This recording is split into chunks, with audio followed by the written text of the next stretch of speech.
Junction station.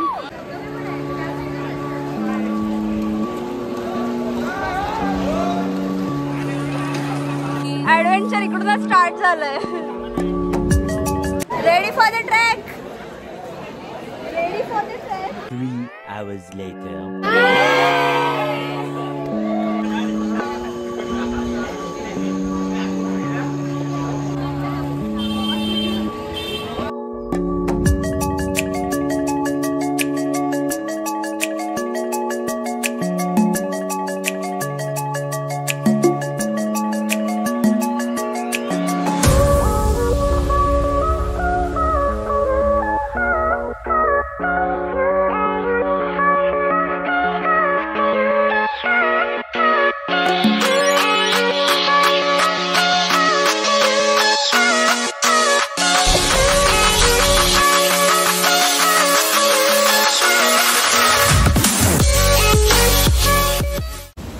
Akanksha, welcome back to my channel. I hope तुम्ही सगळे मस्त असाल आणि मजेत असाल।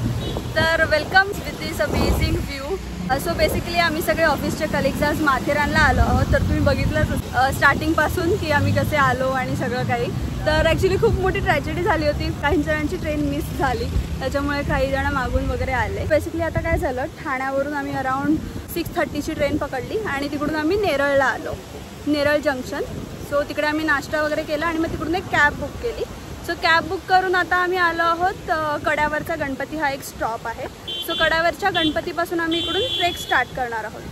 सो जर तुम्हाला ट्रेक करायचं असेल तर हा एक वे आहे आणि जर तुम्हाला डायरेक्ट माथेरान जायचं आहे तर तुम्ही डायरेक्ट कॅब घेऊन माथेरानला जाऊ शकता। सो या खूप मजा येणार आहे आणि हा व्लॉग कंटिन्यू करा। गणपती बाप्पा मंगल मूर्ती। भाई त्या साईडला चल, नाही तर पाणी वाहतो।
उचलायचंच आहे म्हणून चावला ना। नाही नाही खेकड्याची मांगी नको रे, नको यार। कुठे हे बघ, चल।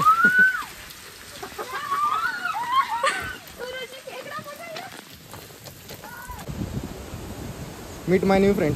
खेकडू नाही, क्रॅबी। जाना रेकॉर्ड हो गया। यार इथे हे आहे।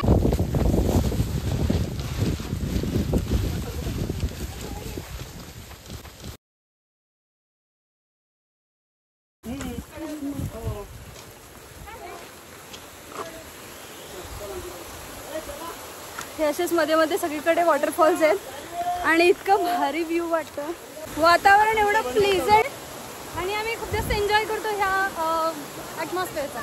Yes, stay tune. डोळ्यांना पण बिना चष्म्याची सवय लावावी लागते आणि श्रीमुळे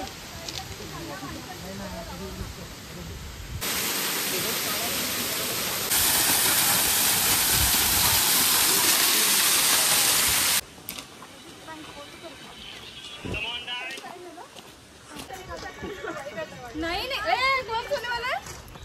अभी तक बहुत टाइम बाकी है। अभी और 5 मिनट और। भाई लगभग ये ना मतलब ऑलमोस्ट 2 to 3 आवर का ट्रेक है। हाँ तो अभी हमने ऑलमोस्ट हाफ आवर का मराठी इकडे मराठी। अच्छा आम्ही आता अर्धा तासापर्यंत पोहोचलोय, अजून 2.5 तास आम्हाला चालायचं आहे। बेसिकली आम्ही आता सध्या जरी ट्रॅकवर चालतोय, समोर थोड्या डिफिकल्ट पॅचेस असतील, so we have to be very careful. Track मध्ये खूप इझी होते, तर पुढे जाऊन बघूया किती ऍडव्हेंचरस असणार आहे ही ट्रेक। आम्ही करून घेऊ। But will do it right. Yes yes yes of course will do it. जाने का रास्ता भी नहीं है। ए टॉय ट्रेन कब आएगा? चलो अभी ट्रेनर चिडलाय फारच। नाही रे, ऍक्च्युली आम्ही खूप पुढे आलोय आणि काही जण खूप मागे राहिलेत, त्याच्यामुळे आणि आम्हाला वेळेच्या आत ना आमच्या रिसॉर्टला चेक इन पण करायचं आहे। ऍक्च्युली रिसॉर्टला मिस होऊन जाईल।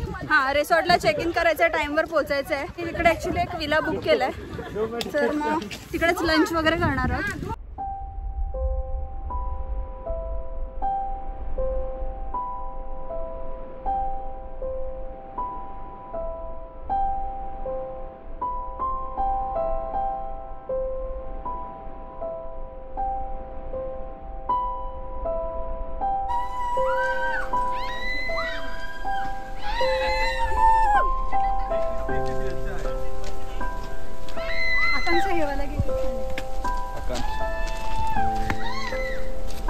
काय करत नाही।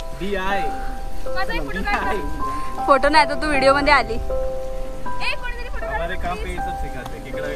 येस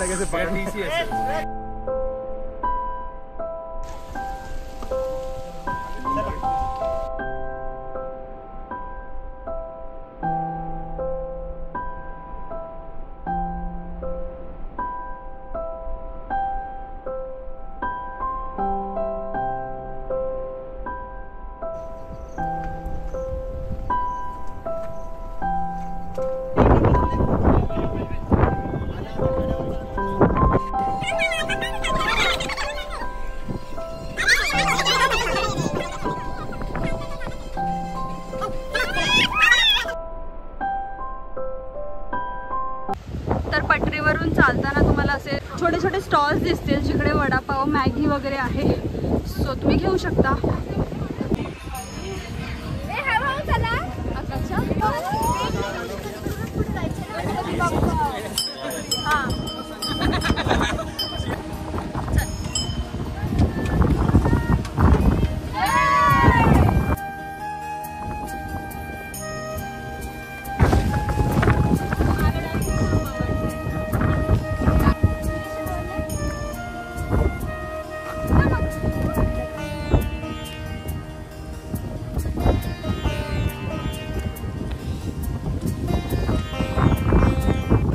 आम्ही आता कड्यावरचा गणपती बघायला चाललोय आणि थोडासा खाली उतरायचा रस्ता आहे, थोडा रिस्की आहे, ठीक आहे।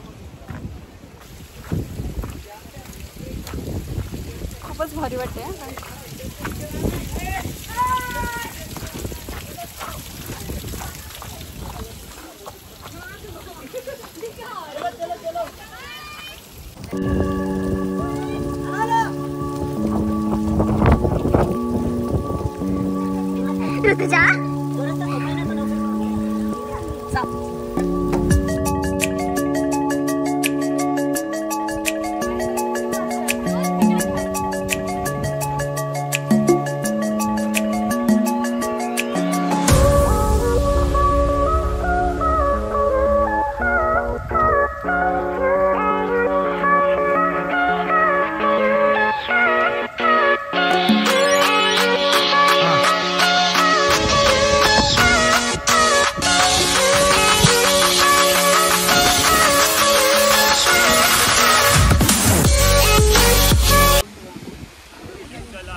तर हे गणपतीचं मंदिर आहे आणि लुक ॲट द व्ह्यू।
मी पुढे आली आहे.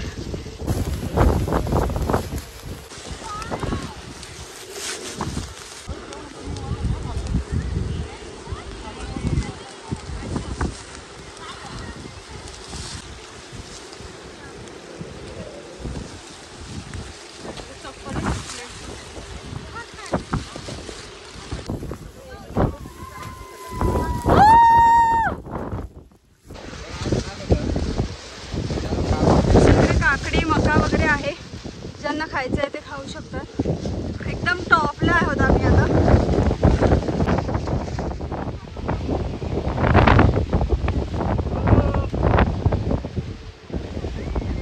फायनली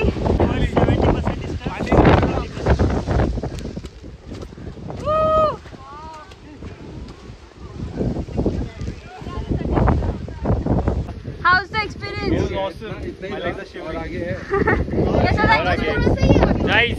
और एक सीढ़ी चढ़ना है यहाँ से. और एक सीढ़ी चढ़ना है क्या? ओके. स्टिल 30% ट्रेकिंग वो भी बाकी है अपना. But it's not a difficult patch. Yes worth climb. So we are having some snacks.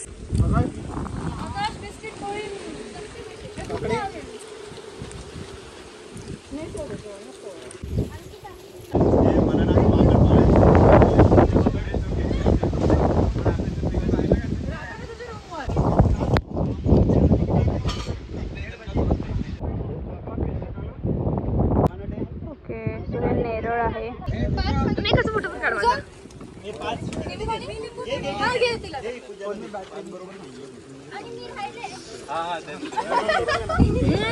Yummy. तर आता ऑलमोस्ट ट्रेक कम्प्लीट झालेला आहे आणि फक्त थोडंसंच बाकी आहे. ते एवढं थोडंसं दिसतं तेवढंच बाकी आहे. सो आता नाश्ता करायला थोडा ब्रेक घेतला आहे. मॅगी चहा वगैरे इकडे सगळं आहे. थोडं खूप मस्त वाटलं आणि व्ह्यू खरंच खूप छान आहे.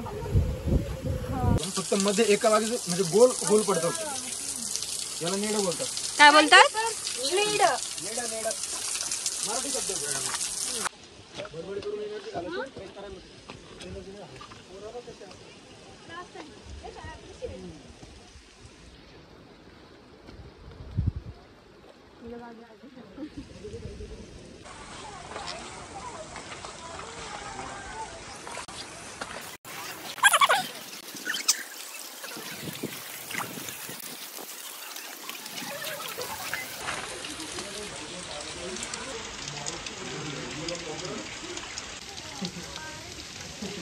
तर हा कड्याचा गणपती आहे इकडे. एवढं हे पूर्ण क्रॉस करून आलोय.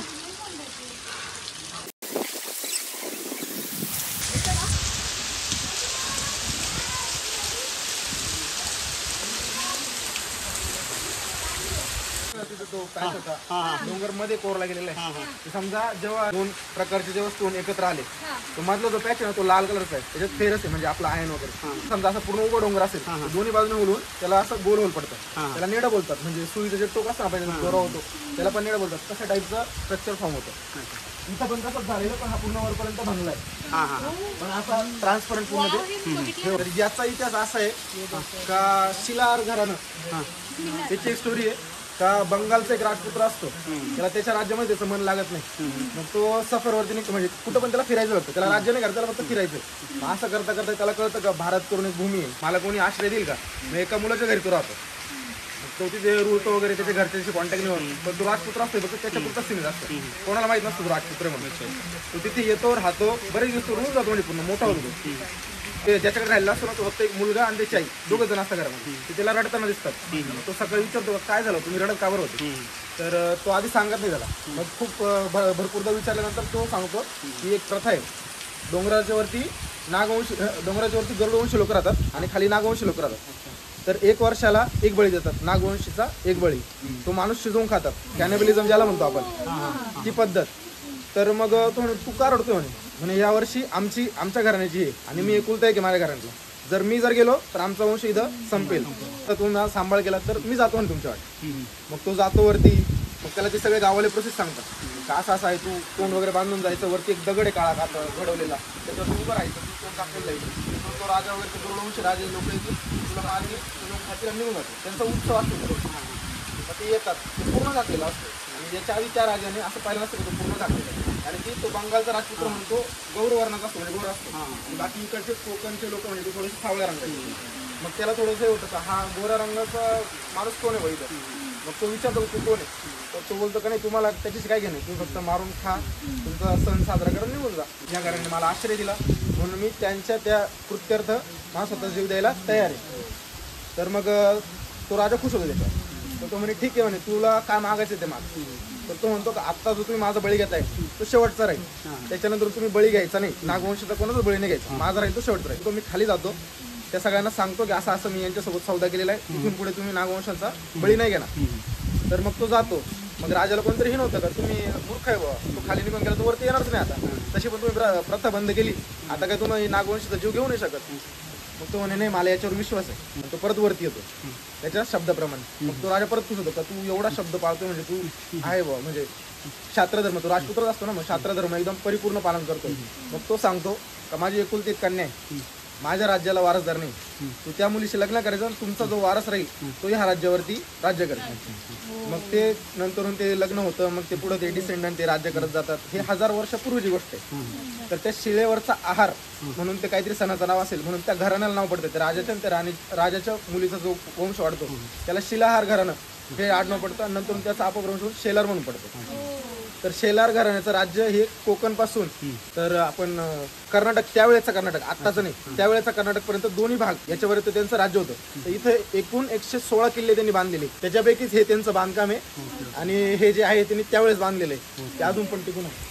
तर नंतर आता बिकटगड, बिकटगड नाव कसं पडलं तर आपल्याला असं वाटतं का बिकटगड म्हणजे अवघड चढायला, पण आपल्याला वाटला तर तिन्ही वाटा सोपे आहे. बिकटगड नाव का पडलं तर याचा जो आकार आहे ना तो गणपतीच्या मुखासारखा आहे. व्यंकटेशगड हे पूर्वीचं नाव आहे, त्याचं नंतर अपभ्रंश होतो बिकटगड. नंतर पेबचा किल्ला, इथली जी ग्रामदेवता आहे ती पेबी देवी आहे, तिच्यावरून नाव पडले पेबचा किल्ला.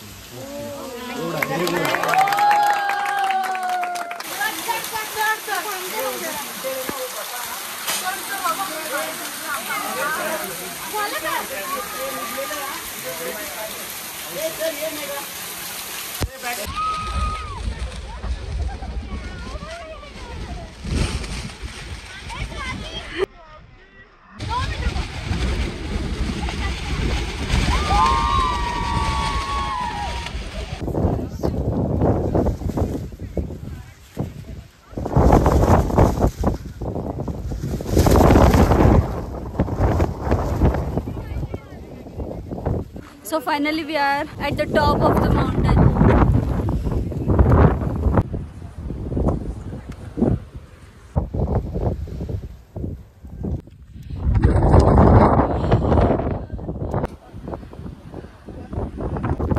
So एकदम वर आल्यावर हे एक मंदिर आहे.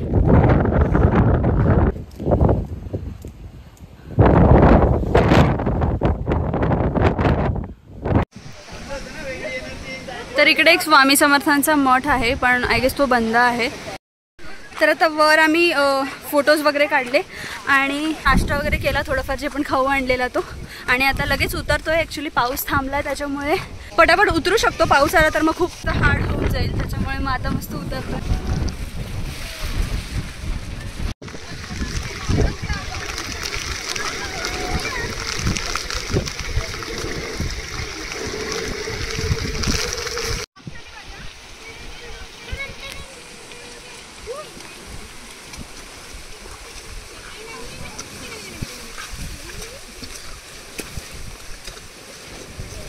काय पोझिशन घेतली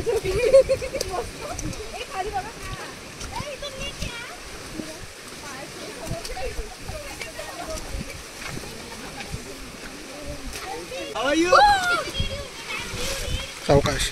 ओके ओके चलो. ट्रेक कंप्लीट झाला आणि आम्ही आता परत ट्रॅकवरून चालतोय towards the Matheran gate. And it's too far. म्हणजे एवढं ट्रेक करून आल्यानंतर परत आता थोडंसं लाईक 30-40 मिनिट्स ना, अप्रॉक्स 40 मिनिट्स तरी वॉकिंग आहे. So let's go.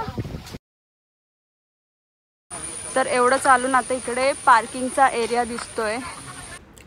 तर अशा प्रकारे आमचा बिकटगडचा ट्रेक इकडे कंप्लीट झालेला आहे आणि आता मी माथेरानमध्ये एंट्री करणार आहोत. तर माथेरानबद्दलची डिटेल्ड इन्फॉर्मेशन, आम्ही कुठे स्टे केला, कोणकोणत्या प्लेसेस एक्सप्लोर केल्या, ह्या सगळ्याची इन्फॉर्मेशन तुम्हाला नेक्स्ट व्लॉगमध्ये मिळणार आहे. तर नेक्स्ट व्लॉग हा लवकरच येणार आहे. सो चॅनलला आत्ताच सबस्क्राईब करून ठेवा म्हणजे तुम्हाला नोटिफिकेशन येईल.